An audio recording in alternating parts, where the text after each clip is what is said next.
So a lot of the people who will be hearing this, they may be have that I'm a mentality. They're like part way from transitioning, they may have a side hustle, they're investing in real estate.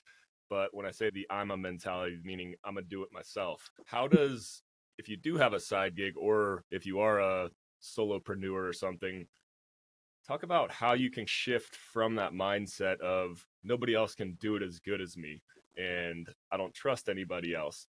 How do you switch the mindset and how do you build the systems necessary to be able to task something out to somebody else? Because as I mentioned briefly before we hit record, it's been an interesting journey. I work with virtual assistants and there's definitely some nuance to it. You have to learn how to create the expectations and build the systems, which takes time. It's not easy. So let's talk about that a little bit.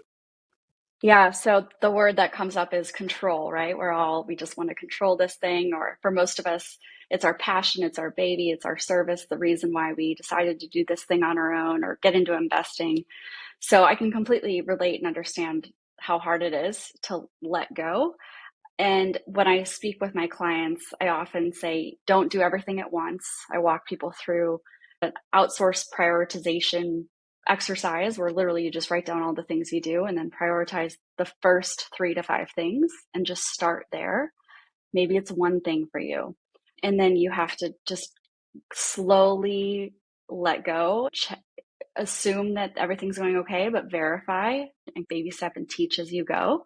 And I see really good things happening with that. Don't have the expectation that something's going to be perfect out of the gate.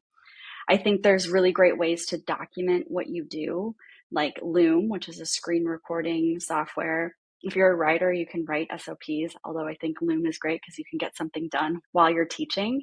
And I can't echo that enough. If you're thinking that you're probably going to need to hire soon, start that training deck now while you're just executing your own work.